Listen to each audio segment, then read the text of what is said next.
Shri Caitanya Jaya Nityananda Jaya Advaita Chandra Jaya Gaur Bhakta Vrinda Jaya Jaya Shri Caitanya Jaya Nityananda Jaya Advaita Chandra Jaya Gaur Bhakta Vrinda Jaya Jaya Shri Caitanya Jaya Nityananda Jaya Advaita Chandra Jaya Gaur Bhakta Vrinda. So we are reading from Sri Caitanya Caritamrita, Adi Leela. 7, the Lord Chaitanya and 5 features. Nama Om Vishnu Padaya Krishna Prasaya Vandale Srimati Bhakti Vedanta Swami Nandri Namaste Saraswati Devi Gauravani Prasad. So we're starting up on text 84. Right? Krishna Vishayaka Prema Parama Purushartha Yara Age Trina Tulya Chari Purushartha. Religiosity, economic development, sense gratification, and liberation are known as the 4 goals of life. But before love of Godhead, the 5th and highest goal, these appear as insignificant as straw in the street. So, while chanting the holy name of the Lord, one should not desire the material advancements represented by religiosity, economic development, sense gratification, and ultimately liberation from the material world. As stated by Chaitanya Mahaprabhu, the highest perfection of life is to develop one's love for Krishna. Prema Pumarta Mahan, Sri Chaitanya Mahaprabhu Matam Idam. When we compare love of Godhead with religiosity, economic development, sense gratification, and liberation, we can understand that these achievements may be desirable objectives for bubukshus, or those who desire to enjoy the material world, and mumukshus, or those who desire liberation from it. But they are very insignificant in the eyes of a pure devotee who has developed bhav, preliminary stage of love of Godhead. So when he says religiosity there, because you could say, oh, well, aren't we practicing religion, right? Isn't Krishna consciousness like kind of a religion? Aren't we? Isn't this religious life? So in a sense, yeah, but the sense in which it's being used here, generally in regard to these 4, what they call 4 purusharthas, or the 4 objectives or things that are valued by human beings: religiosity, economic development, sense gratification, and liberation. So the religiosity here is generally like karma kanda. It is that religiosity which leads to economic development, and that economic development which is utilized for sense gratification, and then sense gratification which the assumed frustration of which is going to lead one to want nothing to do with it and desire instead for liberation. So that's how this thing is supposed to work. But then, yeah, Prabhupada's going to go into the purport how this is actually cheating system, because it doesn't really work.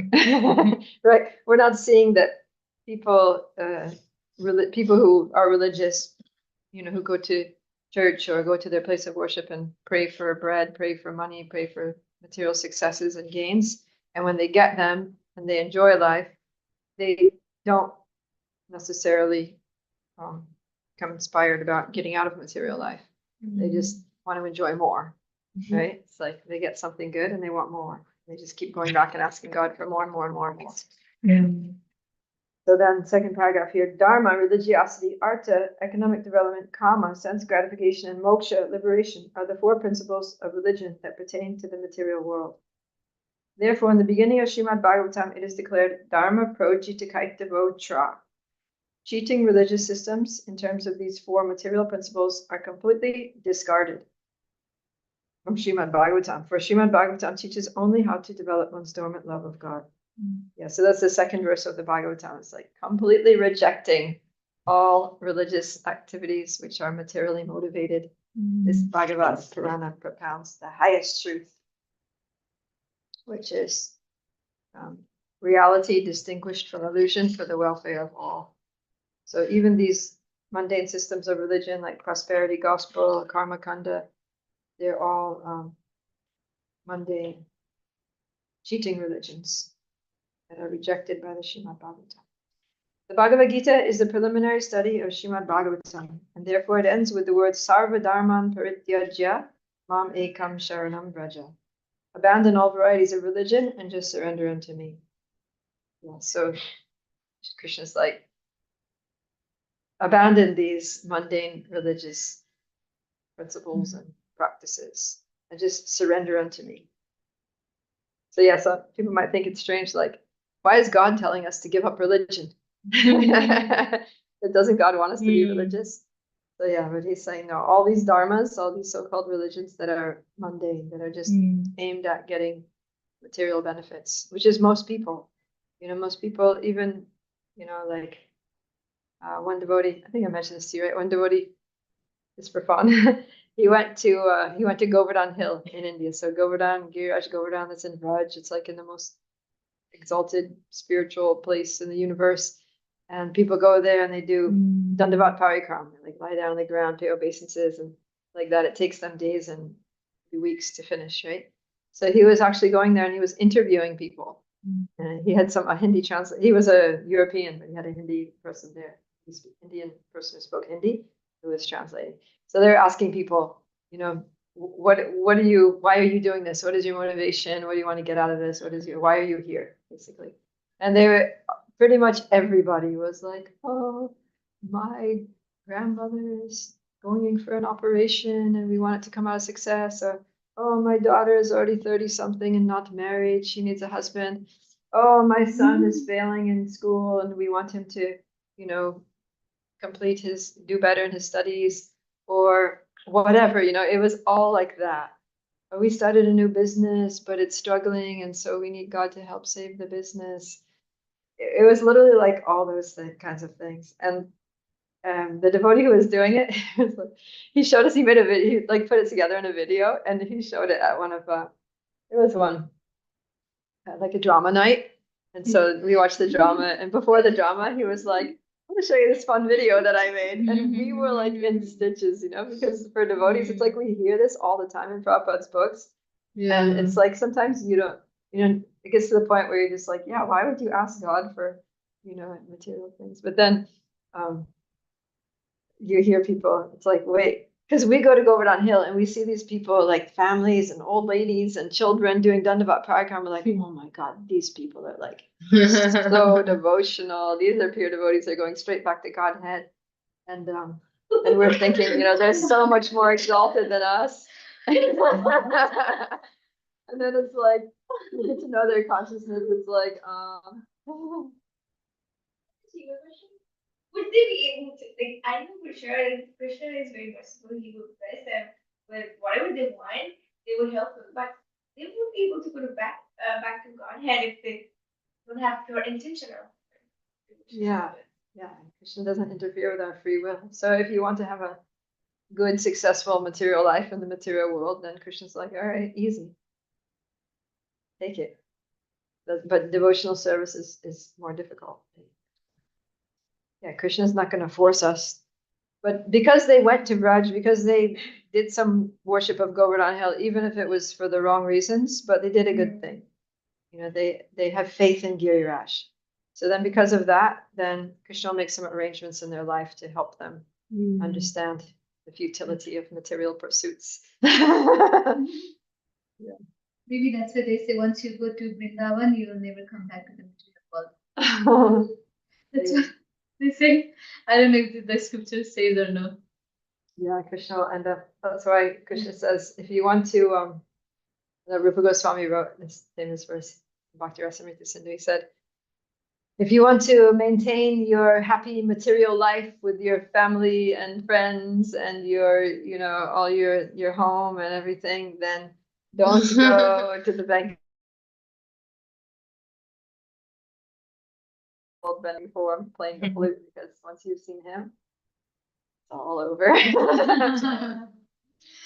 Yeah, they're the same thing. These people are all getting tricked, actually, because they think they're going to Giriraj to ask for, some material thing, and Giriraj is like, since you've come to me, go throw a little wrench in the works, wrench in the gears. Hannah? Well, what would have been the ideal answer for someone in that video answering the question of why they're doing it to you. Yeah, that you're trying to get Govardhan's mercy to develop your loving relationship with Krishna. Right? You want to, that's the goal, right? That's what Prabhupada is saying is prema pamartha mahan. The real desirable goal is prema. That please, Govardhan, help remove the coverings in my dormant love for Krishna from arising. And just let my heart be full of love for Krishna.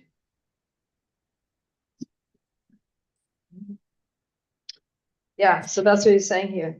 Bhagavatam teaches only how to develop one's dormant love of God. But this is the real goal. Yeah, so Krishna says, abandon all these varieties of religion and just surrender unto me. Because by surrendering to Krishna, then Krishna helps. He cleans the heart and he causes our love to awaken. To adopt this means one should reject all ideas of religiosity, economic development, sense gratification, and liberation, and fully engage in the service of the Lord, which is transcendental to these four principles. Love of Godhead is the original function of the spirit soul, and it is as eternal as the soul and the Supreme Personality of Godhead. This eternity is called Sanatana. When a devotee revives his loving service to the Supreme Personality of Godhead, it should be understood that he has been successful in achieving the desired goal of his life. At that time, everything is automatically done by the mercy of the holy name, and the devotee automatically advances in his spiritual progress. Yeah, so when we have love for Krishna, then we don't need to worry about anything else. Right? He said everything else is as good as done. Automatically done by the mercy of the holy name, who is the Lord. The Lord has everything that we need. So that should be our prayer. And then Prabhupada says in one purport in the Bhagavatam, he says that material well-being comes from spiritual well-being. So if our relationship with Krishna is good, if our sadhana is strong, and we have some feeling for Krishna, or some attraction to Krishna in the processes for awakening love for Krishna, then that's a good sign of spiritual health. And from spiritual well-being comes material well-being, because Krishna takes care of his devotees. Devotees don't have to worry. But the problem is devotees don't have so much faith in spiritual process and Krishna. So they're like, right, first let me figure out my material life, let me get my education, let me get my career, let me get plenty of money, let me get married, let me get a house, let me pay off my mortgage, let me, like do everything. And then, when everything is all successful and good and comfortable and peaceful, which is never, but that's what they're thinking. When everything is when I'm materially comfortable, then, I'll chant Hare Krishna and I'll start going to temple and I'll, maybe do Bhakti Shastri and, take spiritual life seriously in my old age. So, because they're thinking that spiritual well-being comes from material well-being, but it's the other way around. And then once they get all that material well-being, they're usually like, you know what? I don't need God, I'm good. If they do manage to become materially comfortable, which some people, it's relative. Some people kind of like have what they need. Okay, let's go ahead to text 85. Panchama Purushartha Premanandamrita Sindhu Mokshari Ananda Yaranahe Ekabindu. For a devotee who has actually developed bhav, the pleasure derived from dharma, arth, calm, and moksha appears like a drop in the presence of the sea. So the thing is, like, once you get those things, if you get all of those things, dharma, artha, kama, and moksha, you're still not really going to be happy because the soul is not happy without loving Krishna. But if you get some love for Krishna, then you'll realize you don't need those things. They're just like a drop in the presence of the sea. Like you have the ocean. What do you care about some little drop? You have the ocean. So you have to understand these things in the right perspective. I was just thinking that I felt it very strong verse here because in India, until I went to Vrindavan, I've never seen people doing devotion, service, or bhakti. Uh-huh. And then the whole world is revolving around only these four things. And it has said a lot, like very strongly, that our life is dharma, arth, kam, moksha, and then they stop at moksha. Hmm. They start from dharma and everything and stop at moksha, and then here it says That's that like you're it's taught, like, from yeah. the family or school? No, or- like from school, from everything, like Really? from your surrounding. Wow. It is So only that's like a these. strong message, This, like for Hindus in yeah. India, that this is what you need to do to They be a say good the human four being. pillars of human life, or the four pillars are dharma, arth, kam, moksha. Right.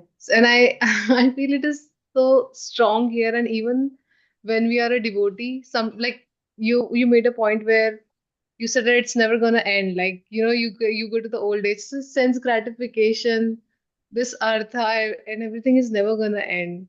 Yeah. So we ourselves has to put a stop point there and they like we go in a different path of devotion. So I feel it's very Yeah, strong. because the line from religiosity to economic development is pretty solid, right? If Yeah. you worship God to get material things, then, God responds. Like, you can get material things. And then when you get material things, when you get money and things, then you can get sense gratification. Like, that's Yeah. like a no-brainer, right? That's what people do. But then the line from sense gratification to moksha is like very foggy, right? That kind of disappears in the snow. So, yeah. Because the trouble is that the senses, Krishna says, the senses are never satisfied, right? It says, dush parena analena cha. They're like that when you uh, provide your senses with gratification, it's just like putting wood on the fire. It's like a fire that's always blazing higher and higher. So that's a problem. Hannah. Would it be safe to say that those four things, religiosity, sense gratification, economic development, and liberation, are like anxiety inducing when you don't have them, but like love for Krishna, it's can be anxiety inducing, but that's like a favorable feeling. I guess you could say that. Yeah, I mean, definitely people get an anxiety when they don't have wealth, when they don't have sense gratification, when, yeah, if you don't have some religion or at least the concept of God in your life, then it becomes very stressful and depressing. And then if you don't at least have the goal that of liberation or freedom from the material miseries in sight, then that can also cause a lot of anxiety, like there's all this going to. But yeah, that's all material anxiety, right? It's all just anxiety over your personal gain and safety. So that's all material. But then when you develop love for Krishna and Krishna consciousness, then there may be some anxiety, but it's not material, right? It's the anxiety, how can I please Krishna? Right? How can I improve my service? How can I know more clearly what Krishna wants me to do? How can I take care of the devotees? Right? Like that. Okay, text 86. Krishna namera pala prema sarva shastre kaya bhagye se prema tomaya karila udaya. The conclusion of all this scripture is that one should awaken his dormant love of Godhead. You are greatly fortunate to have already done so. Yeah, it says Krishna nam of Krishna nam, of chanting the holy name, is prema. He's saying that all the shastras, sarva shastre kaya, all the shastras say this. And that one who's very fortunate, bhagye se, prema tomai, gets karila udaya, that their love for you arises. So this is the goal. The goal of all scriptures is not dharma, artha, kama, moksha. The goal is prema. And a really fortunate person is not one who wins the lottery or, gets a beautiful wife or husband or gets, cute little kids with blonde hair and blue eyes and chubby cheeks. The really fortunate person is the one who gets prema for Krishna. Text 87. Prema swabhave kare chitta tanu kshobha Krishna charana prapti vipajaya lobha. It is a characteristic of love of Godhead that by nature it induces transcendental symptoms in one's body and makes one more and more greedy to achieve the nectar of the lotus feet of the Lord. Yeah, so upajaya lobha. Lobha means eagerness or greed or aspiration, like an intense aspiration. So the quality of prema when we have love is that we want more and more Krishna. We want. And chapter 38. And we were talking about Akrura going to Vrindavan. And so he's on his chariot, he's all alone, and he's never been to Vrindavan before, and he hasn't seen Krishna before. And he's a devotee of Krishna, but he's been living in Mathura with Kamsa and suffering miserably there. Anyways, now he's going on his way to Vrindavan. He's just like, oh my God, I'm going to see Krishna. And when I see Krishna, so he wants to see, he's greedy to see Krishna. And then as he's thinking, he's like, I'm going to see Krishna, and then I'm going to pay my obeisances to Krishna, and Krishna's going to put his hand on my head. So then the next thing, the acharyas are like, his greed is increasing because now he's not satisfied just with seeing Krishna, he wants Krishna to touch him. And then he said that after putting his hand on my head, he's going to lift me up from the ground and then he's going to embrace me. So now acharyas say, oh, now he is increasing us. And then next verse it says, and then Krishna is going to say my name. He's going to say, my dear Akrura.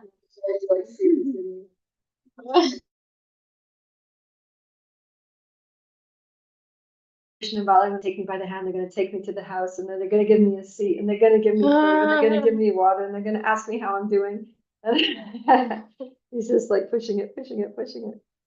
So this is the nature of devotee, that they want more and more Krishna, to be with Krishna, to interact with Krishna, to serve Krishna, to Krishna. Yeah, so he said this is the characteristic of love, is that it induces symptoms that make one more and more greedy to achieve more and more shelter at the lotus feet of the Lord. 88. Premara swabhave bhakta hase khande gaya unmataya nache iti utidaya. Nikesh? When one actually develops love for Godhead, he naturally sometimes cries, sometimes laughs, sometimes stands, and sometimes runs here and there just like a madman. But in this connection, Bhaktisiddhanta Saraswati Goswami says that sometimes persons who have no love of Godhead at all display ecstatic bodily symptoms. Artificially, they sometimes laugh, cry, and dance just like madmen, but this cannot help one progress in Krishna consciousness. Rather, such artificial agitation of the body is to be given up when one naturally develops the necessary bodily symptoms. Actual blissful life, manifested in genuine spiritual laughing, crying, and dancing, is the symptom of real advancement in Krishna consciousness, which can be achieved by a person who always voluntarily engages in the transcendental loving service of the Lord. If one who is not yet developed imitates such symptoms artificially, he creates chaos in the spiritual life of human society. So sometimes people try to pretend they're more advanced than they are by making a show of exhibiting these so-called ecstatic symptoms. And then, scriptures say that it's just a disturbance, such people. Like one time there was one, I think they were in Vrindavan, and Prabhupada was there in his rooms, and devotees were in the temple, and then this man came in, and he started like crying and wailing, and then he fell down on the ground, and he's like rolling on the ground, and then he was just lying there on the ground as if he like was stunned or fainted or something. And the devotees, Prabhupada's like, young Western disciples, they didn't know what to make of this person, some like Indian person who came in. Anyway, so they went to Prabhupada, they're like, Prabhupada, this man, he came in, he made a big whole thing, tears and crying and wailing and falling, and he's lying there. We don't know what to do. It seems kind of awkward because people are coming to visit the temple and they're like looking at this person lying there. So then Prabhupada just took a look at the disciples and he said, kick him. The doors are like, Prabhupada, kick him? Prabhupada said, yes. If he's actually in ecstasy, he won't even feel it. Or if he does feel it, he won't mind.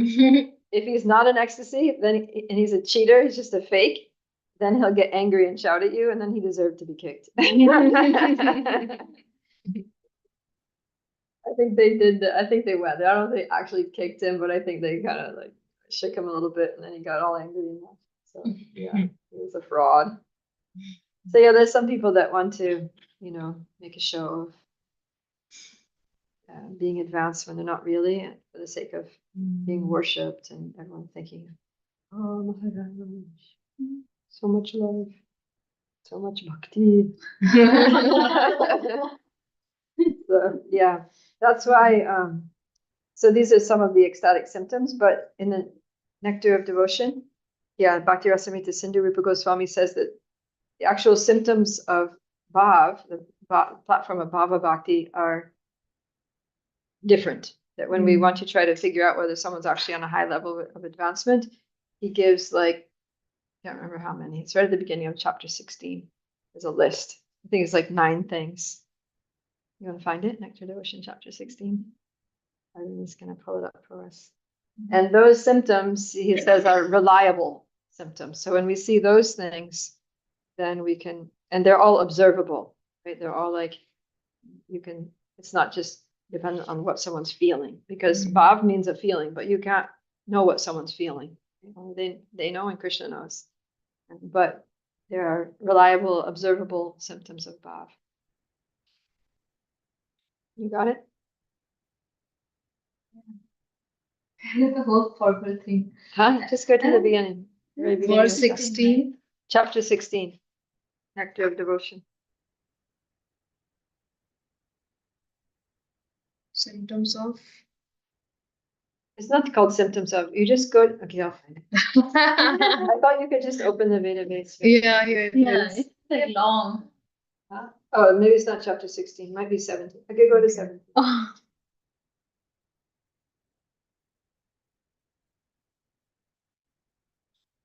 Find the chapter. Oh, these girls.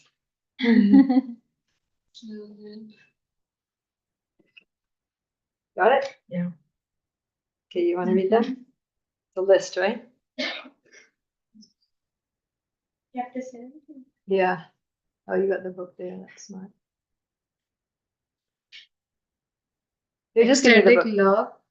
And then there are paragraphs. Oh, God. It is on the chapter. I think it's chapter 19, 18. Chapter 9, chapter 18. It- That's right. It says there as follows. He is always anxious to utilize his time in the devotional service of the Lord. He does not like to be idle. He wants service always, 24 hours a day without deviation. 2, he is always reserved and perseverant. 3, he is always detached from all material attraction. 4, he does not long for any material respect in return for his activities. 5, he is always certain that Krishna will bestow his mercy upon him. 6, he is always very eager to serve the Lord faithfully. 7, he is very much attached to the chanting of the holy names of the Lord. 8, he is always eager to describe the transcendental qualities of the Lord. And 9, he is very pleased to live in a place where the Lord's pastimes are performed, for example, Mathura, Vrindavan, or Dwarka. Yeah, so these are things that you can't fake, right? If you're either utilizing every moment of your time in devotional service or you're not, right? Or you're either detached from all material attraction or you're not, right? You can tell if somebody is attracted to material things. From a respect or you're not. And you can see how people respond to whether they're respected or disrespected, or they're demanding that people respect them, or getting upset about it if they're, you know, dishonored. And yeah, whether people are really attached to chanting the holy names or whether they're sleeping during japa or whether they're like walking, whether they're wanting to speak Krishna Katha or whether they'd rather talk about other things. So whether they would rather live in a holy place or be in a devotee community, temple community, or whether they would rather just like be off somewhere where they can have nice facilities for sense gratification, right? You can see that. That's observable. So yeah. These are so tough. And it can't be faked. Like material attachment. Bhava is a high level. Oh my God. That's not the entry level Krishna Yeah. consciousness. That's like very high level. Okay, so now we're going to hear more about the Sattvika bhavs. Sveda kampa roman chashu gada gada vaivarnya unmara vishadadarya garva harshadanya etavave prema bhakta ganirena chaya krishnera anandamrita sagare bhasaya. Rich, would you like to read? Yes, Hare Krishna Prabhupada Priya, please give me 8 seconds. 8 seconds. That's too long. Yeah. Okay, I'm ready. Perspiration, trembling, standing on end of one's bodily hairs, tears, faltering voice, fading complexion, madness, melancholy, patience, pride, joy, and humility. These are various natural symptoms of ecstatic love of Godhead, which causes a devotee to dance and float in an ocean of transcendental bliss while chanting the Hare Krishna mantra. Purport: Srila Jiva Goswami in his Kriti Sandarbha 66 explains this stage of love of Godhead. Bhagavat Kriti. You can skip that. It's a ton of Sanskrit there. Just go down to transcendental love of Godhead is not. Okay.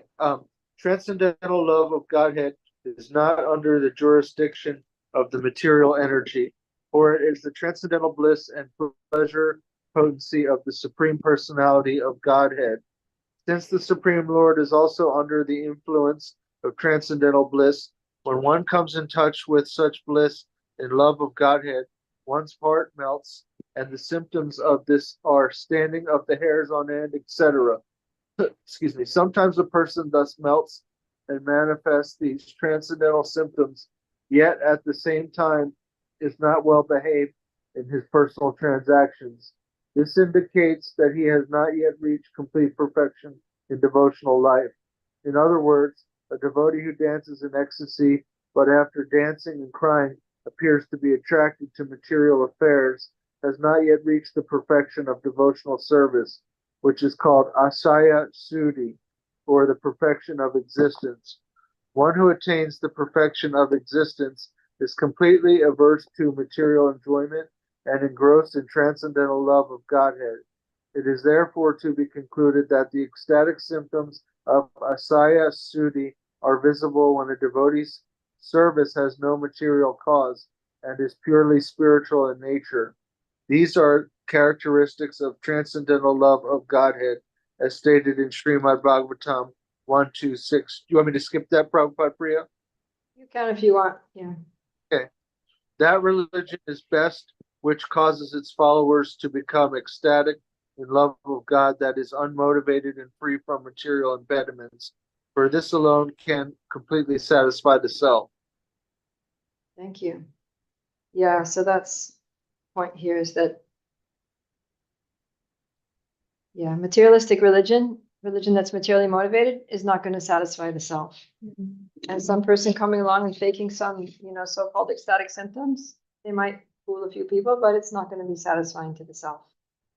The only way to be completely satisfied is to perform activities of bhakti which lead to awakening one's love of God, and to perform those activities in a way that's unmotivated, with no material motivations.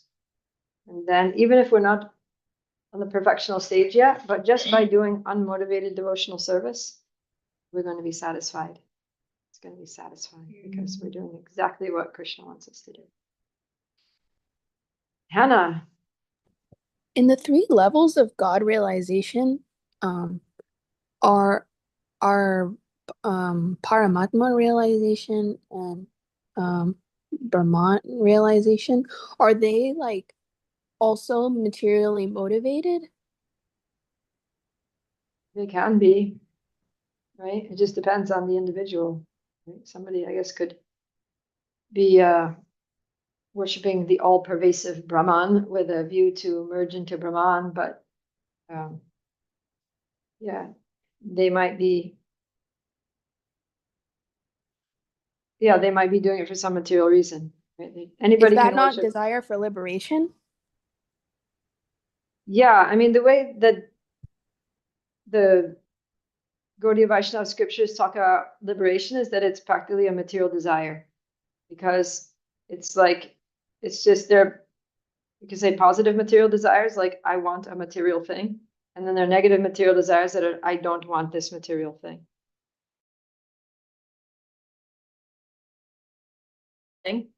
Whether you love it or despise it, it's still material because the focus is material. And these, people who are after Brahman, they don't really have anything interesting to go for. So they focus on negating the negative.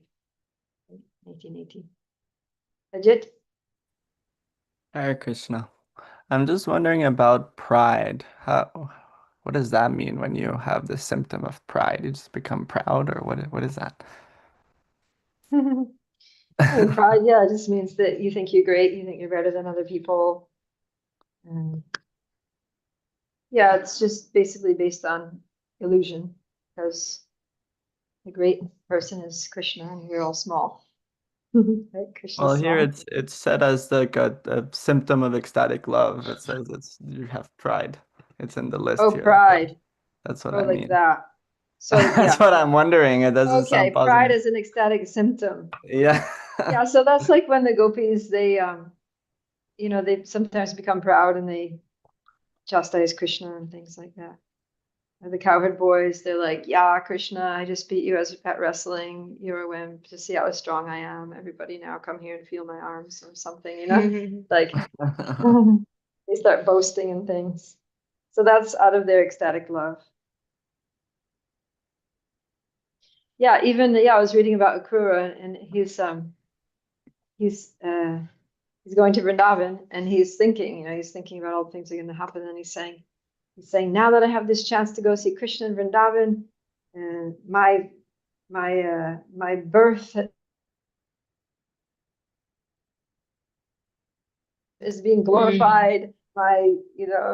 I'm going to be pure. When Krishna embraces me, my body is going to become like a holy place of pilgrimage. It's going to become a tirtha. Just by seeing me, people are going to get purified. So he's actually saying those things. So it sounds very proud, right? If somebody came up and said, yeah, just touch me and get purified because my body is like a holy place, So that sounds very proud. But that's what he was saying. But it wasn't, in one sense, it wasn't that he was proud of himself, but the pride was coming from, the greatness of Krishna, the power of Krishna's embrace, right? The Shakti that's there in Krishna's transcendental touch, in his glance, how it's going to transform me, it's going to purify me, and how that's going to be so potent that the effects of it are going to overflow onto other people who see me later. Even they're going to get ecstatic just by seeing me. So he's like, it seems like he's talking about himself, but he's actually glorifying Krishna.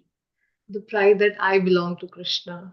Yeah, that's good. That I belong to Krishna, or that Krishna belongs to me. Yeah. Krishna is my son. Krishna is my friend. Krishna is my lover. So that's the pride of the Brajavasis, right?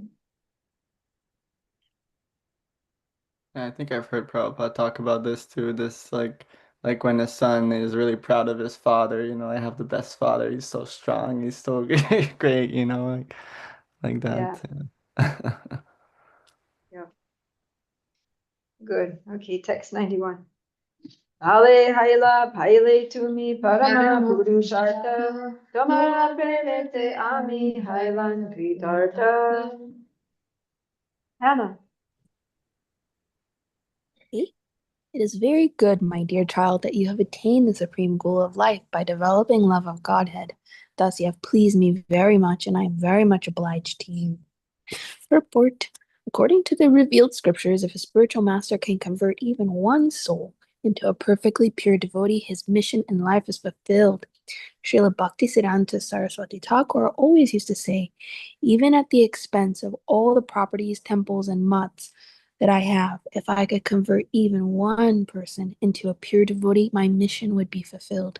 It is very difficult, however, to understand the science of Krishna or to speak of developing love of Godhead. Therefore, if by the grace of Lord Caitanya and the spiritual master a disciple attains the standard of pure devotional service, the spiritual master is very much happy.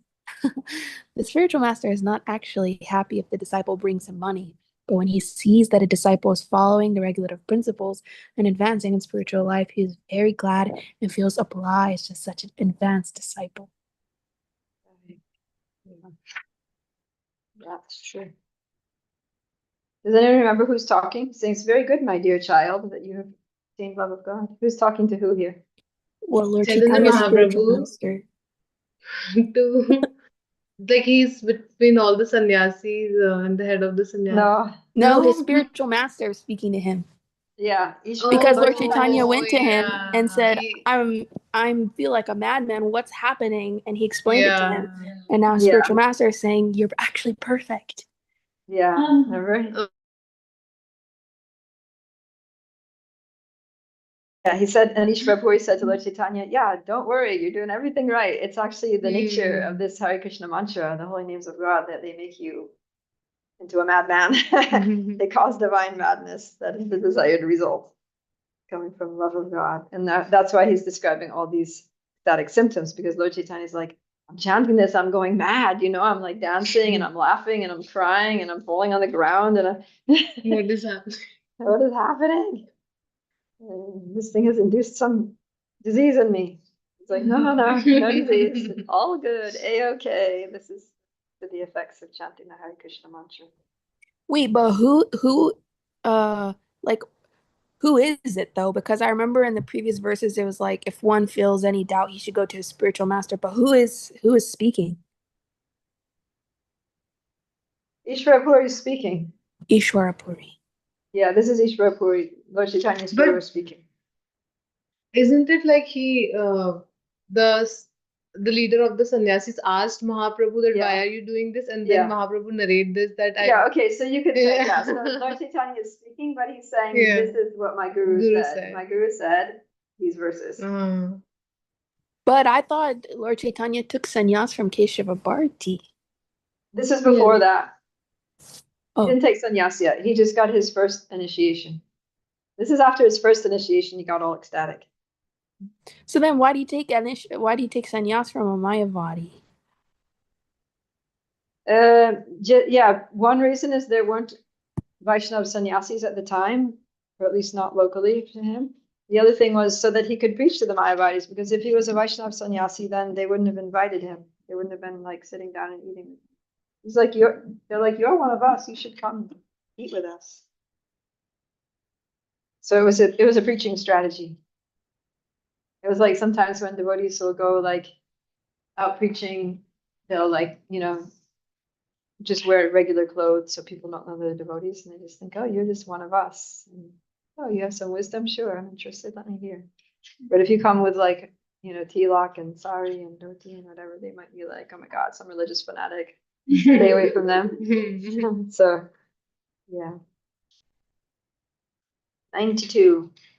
Nacha gao bhakti sange kara sankirtane Krishna nama upadeshi tare sarvajan.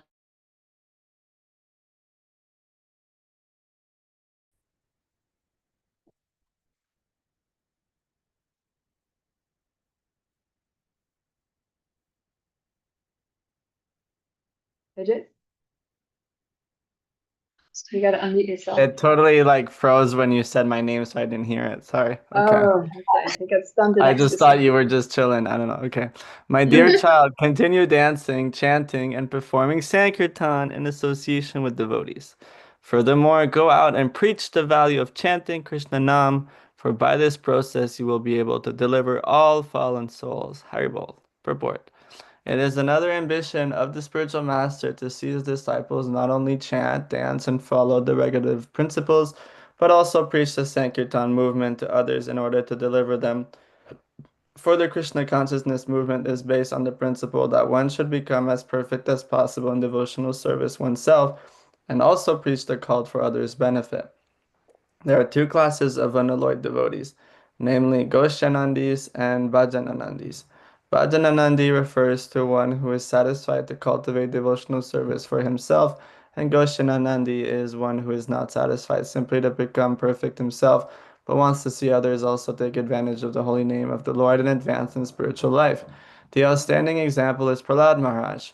When he was offered a benediction by Lord Nrsingadev, Prahlad Maharaj said, I'm going to skip that.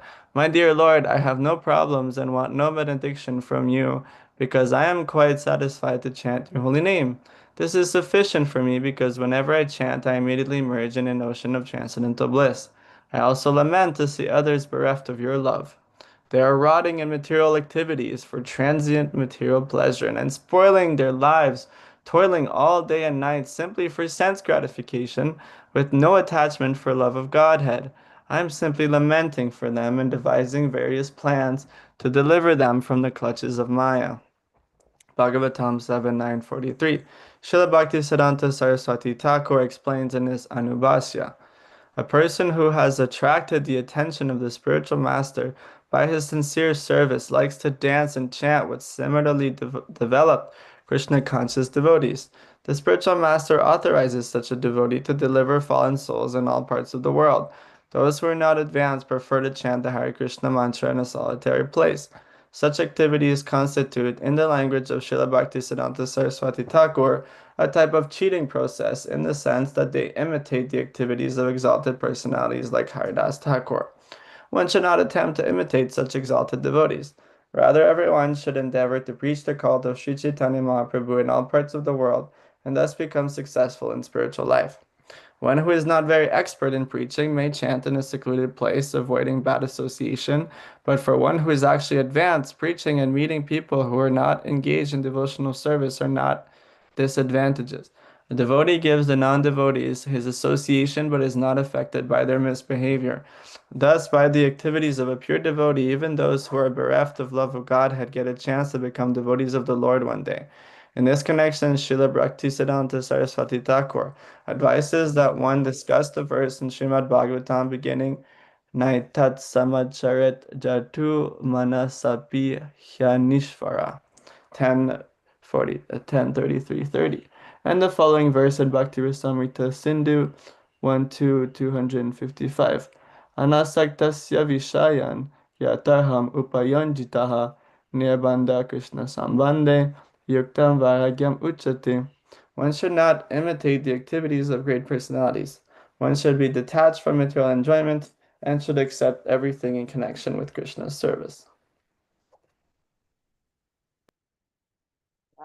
Yeah, so this is a very clear order, right? From Ishvara Puri to Chaitanya Mahaprabhu. The devotees and preach, right? This Krishna Nam. So, Vaisheshika Guru, he had a slogan. It said, Krishna consciousness can be summed up in 5 words. No, 6 words. Chant Hare Krishna and teach others. Is that 6 words? Chant Hare Krishna and teach others. That's the philosophy of Krishna consciousness. So that's basically what Ishvara Puri is saying here, that keep on chanting and preach the value of chanting Krishna Nam. Because then you will deliver yourself and you will deliver many other fallen souls. So this is the mood of the Vaishnava, especially following the footsteps of Lord Chaitanya. And Prahlad Maharaj also, he's saying that for myself, I'm good. I'm happy, I chant your holy name, and I'm very satisfied chanting. I have no problems. But my only problem is that these poor people who are carrying the burden of trying to find happiness in material things. Maya Sukhaya Bharam Udvahato Vimudham, these fools, these Vimudhas who are carrying the burden. Yeah, bharam means burden. And what is it? That Maya Sukhaya, this illusory happiness, becomes a big burden because it's so much trouble. Right? So much trouble to try to get material happiness. He says that as soon as you endeavor for material happiness, the conditions of your distress begin. As soon as you just try to get material happiness, you start becoming miserable. Right? You experience that. And as soon as you kind of like just like say, you know what? It's fine. Yeah. I'm just like satisfied with it, whatever Krishna has given me, whatever the situation is. I just accept that Krishna knows and he's the controller and he's arranged a perfect situation for me. Then it's like peace, and you just chant peacefully, serve peacefully, hear peacefully. But then as soon as we start trying to get some material happiness for ourselves, even in a small way, it becomes stressful, right? We get anxiety, it's troublesome, frustrating. So yeah, we end up using a lot of time, energy, money. Yeah. We don't become happy anyway, so what's the point? So yeah. Prahlad Maharaj wants to deliver these people from the clutches of Maya. He says, I'm simply lamenting for them. So for a pure devotee, that's the only sadness, is that so many people are suffering. Right? Like Srila Prabhupada. Like, this is such a blissful life. Krishna consciousness is so happy. Kevala Anandakanda. Lord Chaitanya gave us a process which is simply joyful. But the devotee still is sad. Why? Because of para dukkha dukhi. You get dukkha from seeing the dukkha of others. Unhappiness by seeing others being unhappy. So then the devotee becomes compassionate, wants to share this wonderful process of Krishna consciousness. Yeah. So he says that Bhaktisiddhanta Saraswati Thakur said that people who are not actually advanced, they just want to go to some secluded place and chant Hare Krishna, do their nirjan bhajan. But he said that's a kind of cheating process because they're not on that level. Unless they are on that level. But Prahlad Maharaj was a Mahabhagavat, and he didn't want to just sit in a secluded place and chant Hare Krishna. He wanted to share with others. So he said that the actually advanced devotee wants to meet people who are not engaged in Krishna consciousness and engage them somehow or other. Give them their association, so that they can one day become a devotee. Okay. 93. Ektabali ekashloka shikaila more bhagavatera sada ebale varavare. We got there, Sneha. Yeah. Saying this, my spiritual master taught me a verse from Srimad Bhagavatam. It is the essence of all the Bhagavatam's instructions. Therefore, he recited this verse again and again. This verse from Srimad Bhagavatam was spoken by Sri Narad Muni to Vasudev to teach him about Bhagavata Dharma. Vasudev had already achieved the result of Bhagavata Dharma because Lord Krishna appeared in his house as his son. Yet, in order to teach others, he desired to hear from Sri Narad Muni to be enlightened in the process of Bhagavat Dharma. This is the humbleness of a great devotee. Imagine Vasudeva is the father of Krishna, right? Krishna appeared to him and stayed with him for some time after he went to Mathura. And so, I mean, imagine the qualification of Vasudeva. And yet he's going to Narada Muni and being, please, oh great sage, please enlighten me in the path of bhakti. I'm so fallen. I need to know how to become a pure devotee. So then Narada Muni spoke this verse from Srimad Bhagavatam. Text 94. Kritika, are you able to read? Oh, I have to go for a meeting. I'm sorry. Okay, no worries. I'll read it. So, when a person is actually advanced and takes pleasure in chanting the holy name of the Lord, who is very dear to him, he is agitated and loudly chants the holy name. He also laughs, cries, becomes agitated, and chants just like a madman, not caring for outsiders. So this is the verse that Ishvara Puri taught Lord Chaitanya. He says it's the essence of all the Bhagavatam's instructions that we should chant, we should take pleasure in chanting, and we should become mad chanting. Basically, that's the goal of chanting is that because when love for Krishna awakens, then it makes one mad. And that real love for Krishna in the heart of the devotee also makes Krishna mad. Radharani's love for Krishna makes Krishna exhibit some symptoms of madness. So that's the goal, that we all become a little transcendently mad. Okay, next verse has a long purport and it's already almost time, so I think we will stop here on the madness. Any questions? What do you think, Rich? Are you ready? Hare Krishna Prabhupada Priya, did you want me to read? No, I was asking if you were ready to become mad with love of God. Oh, I'm ready right now. Yep. All right, good. You've made advancement. I remember way back when I first came to Krishna House, I was doing some nectar devotion readings in the Bhakti House. Do you remember? We would sit there in the Bhakti House library, Yes, Prabhupada Priya. I remember. Yes. and I remember I was I guess I was reading it in the nectar devotion, or maybe I was remembering. I was speaking about the pastime of how Lord Caitanya he was so ecstatic with love of God that when he was walking on the beach in Puri, he saw the ocean and he thought it was the river Yamuna, and he just was like, Yamuna, place of Krishna's pastimes.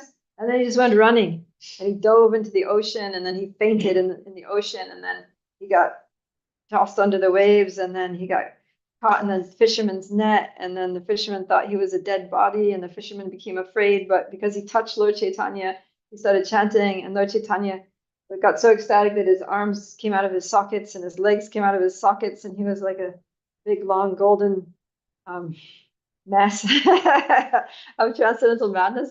I was telling that story, and then you were like, Rich, I remember you. You were like, Prabhupada Priya, is that going to happen to me if I keep chanting Hare Krishna? He was like, you said, that sounds pretty scary. I don't think I want that to happen to me.